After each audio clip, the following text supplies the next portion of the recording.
Assalamualaikum warahmatullahi wabarakatuh. Baik, pada kesempatan kali ini kita akan membahas materi tentang sistem bangunan. Pelajaran prakarya kelas 7.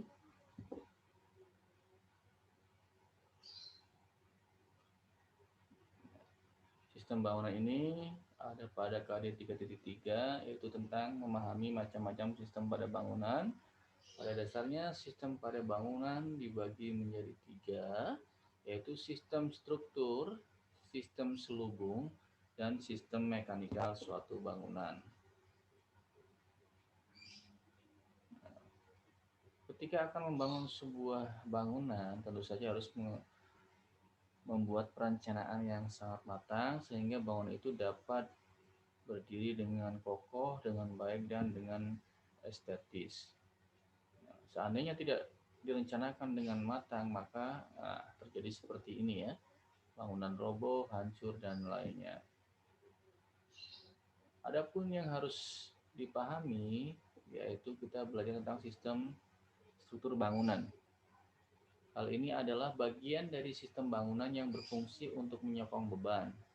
Struktur memberi kekuatan dan kekakuan untuk mencegah runtuhnya bangunan. Kegunaan lain dari struktur bangunan yaitu meneruskan beban bangunan dari bagian bangunan atas menuju bagian bangunan bawah, lalu menyebarkan ke tanah. Ada 3 struktur bangunan, antara lain struktur bagian bawah atau substruktur, struktur bagian tengah, dan struktur bagian atas atau superstruktur. Yang kedua adalah sistem selubung. Sistem selubung merupakan cangkang atau selimut bangunan yang terdiri dari atap, dinding eksterior, jendela, dan pintu. Atap dan dinding eksterior melindungi ruangan-ruangan interior dari cuaca, mengkontrol kelembaban, panas, dan aliran udara dengan susunan lapisan komponen konstruksi. Dinding eksterior dan atap juga meredam kebisingan, serta memberikan keamanan dan privasi bagi penghuninya. Pintu memberikan akses fisik, jendela memberikan akses terhadap cahaya, udara, dan pemandangan. Dinding interior dan partisi memberi ruang interior bangunan menjadi satuan ruang yang lebih kecil. Yang ketiga adalah sistem mekanikal dan elektrikal bangunan. Adalah sistem pelayanan pada bangunan. Sistem-sistem pendukung tersebut diaplikasikan dalam bangunan untuk menunjang kegiatan yang dilakukan dalam bangunan, termasuk dalam hal kenyamanan dan keamanan bagi setiap aktivitas dan pelakunya di dalam bangunan tersebut.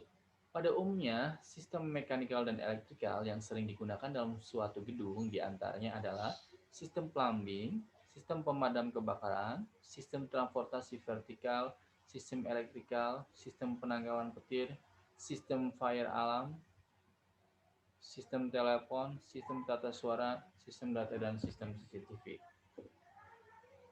Nah, sistem plumbing ini berhubungan dengan pembuangan limbah, ya, air kotor dan air bekas, serta air hujan, dan sistem penyediaan air bersih.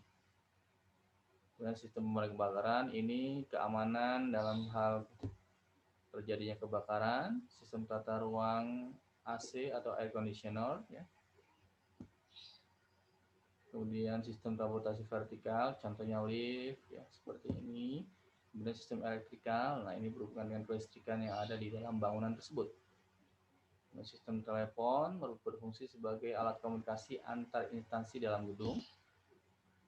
Ya, demikian untuk materi hari ini. Bapak akhiri wabillahi taufiq wal hidayah. Wassalamualaikum warahmatullahi wabarakatuh.